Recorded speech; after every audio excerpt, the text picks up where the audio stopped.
God. Ask God.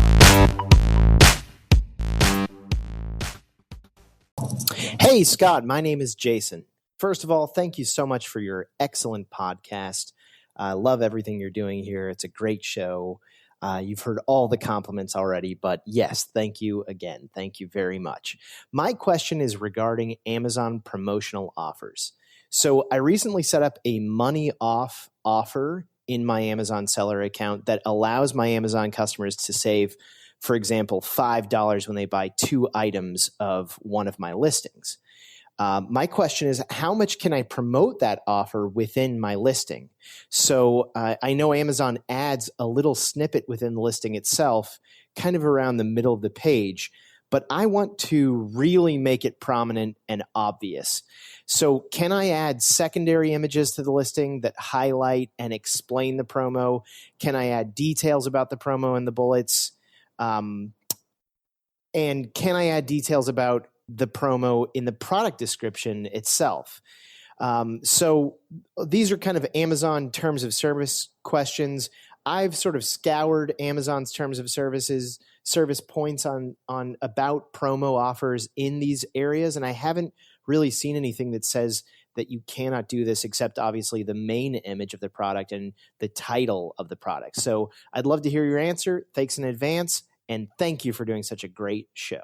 Hey, Jason, thank you so much for the question, and very, very clear and clean audio, I have to say. Sounded really, really good. So thank you for that.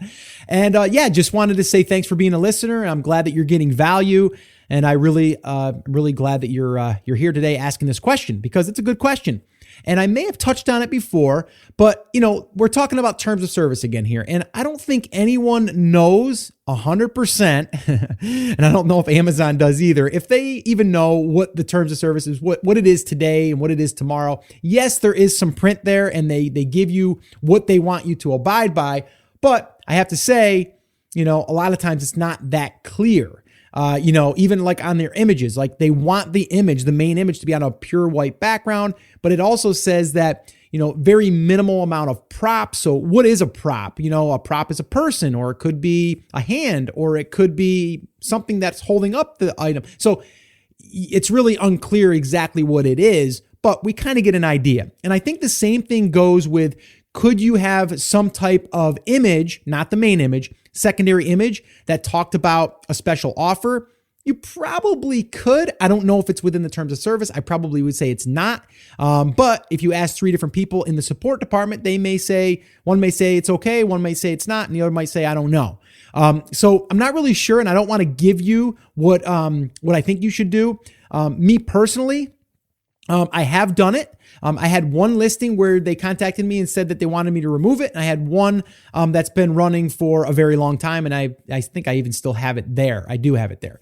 So I don't know if it's going to get you in trouble. I don't want to say that it won't if it will, but I would just be careful with that. I'm not really sure of the effect of having it there, if it's going to be that beneficial. I don't really have any clear data to tell you, whether it is or it isn't. What I will say is that you are able to put it in the promotion section, right? That's what it's there for. They want everything in each part to be kind of like, following those guidelines. So if you're doing a bullet, they want that to be, within a certain amount of characters, and they want it to be bulleted. They don't want all caps. Like, they have some rules there that they are pretty clear, but they don't tell you technically, can't put a certain word in there, but they do say, I believe they say this, that there's no, they don't want any promotional material in bullets. So that would say, okay, probably not a good idea to put it in there. Now, I did an episode with Karen Thaxton. She specializes and is pretty much an expert in, Amazon listings as far as optimization and, kind of like up to date on all of the terms of service stuff that she's hearing. But even she said that she's very unclear on some of them. She's trying to get more, clear answers. But in this case, I would say probably not put it in there. And even though you are going to see this, and I know this is very frustrating for a lot of people, they're going to see that in the title, you're going to see Thanksgiving special, right? You can't do that. It's just, you're not supposed to do that. then they're going to have, in the bullet, their top bullet, it might say, specials, Black Friday sale. I believe that's not allowed, but people are doing it, right? And you may say, well, if they're doing it, I'm going to do it. And that's true, but they might just not have gotten caught yet. I've even heard of people getting contacted by Amazon saying that you're doing something wrong, and then them saying, well, 10 other people are on the same exact keyword, and they're like, well, we just haven't gotten around to them yet. It's like something silly like that. So my thoughts on this would be, try to do your best to stay within terms of service that at least how you interpretate them. I don't think that Amazon, I can't say for sure, but I don't think Amazon would ban you. I think that they would warn you. And then from there, you would have to take care of it. They could maybe suppress your listing for a period of time. So I wouldn't want to take those chances, especially I wouldn't want to advise you to take those chances. So I would say try to stick to where they want you to put that promotion and use some language in that promotion that gets the attention. All right. That might be the case. Now, I do know in the promotion, it doesn't work for everyone, but when you put certain words in your promotion, they will also show up in your description in a sense to where you're scanning the listing. So if you're searching for something and you see page 1 results, and then you see there's a little descriptor on there, sometimes that descriptor will say what the coupon is or that the special is. It doesn't work for everyone, and I've got a few listings that it has and some that it hasn't, and it kind of picks from where it pulls. But that's another option. You might want to play around with that until you see something show up that looks like it could say, special, $5 off or something like that. And then that would show up. That could help your click-through rate. Doesn't mean it's going to help your conversion rate. So that's what I would probably play around with first, because then you're not really doing anything wrong. You're just filling in the promotions area and then capitalizing on that being fed into that descriptor. But again, that's going to take some testing to see where they're going to pull that from.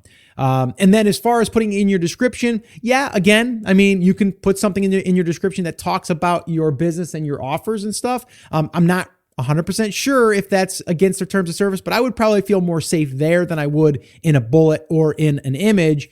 But again, I don't think we have a clear answer. So I'm going to leave that one up to you. But if you think that it's going to drive more sales, then maybe.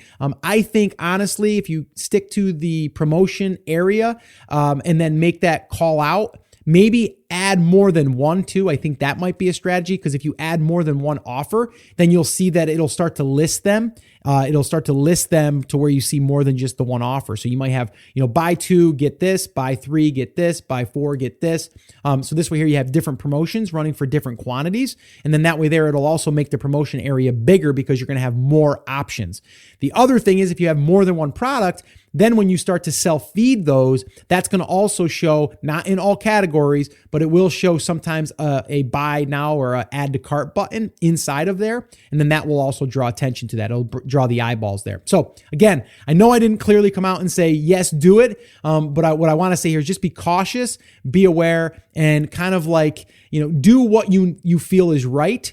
And also think about if you think it will make that much of a difference when it comes to conversions. All right. So hopefully that's helped you. If you guys want to submit a question, head over to theamazingseller.com/ask, and you can do that. I want to also, again, remind you guys, if you're brand new and this is your first time to the show, I want to welcome you. I love hanging out with you guys. This is just awesome to be able to virtually connect like this. And that's why I love the Ask Scott sessions. But if you are brand new and you're just getting your feet wet and you don't understand the entire process, the entire business model, I would recommend attending one of my live free workshops. This is where I break it down for you in 5 phases: how to pick a market and a product, how to source it, how to do a pre-launch, how to do a launch, how to promote the product, and everything in between. We go over that on a workshop, and we go through every single thing. We also do live Q&A. So if you want to attend one of them, I would love to invite you to the next one, and you can register for the next one by heading over to theamazingseller.com/workshop, and you can register there for an upcoming workshop.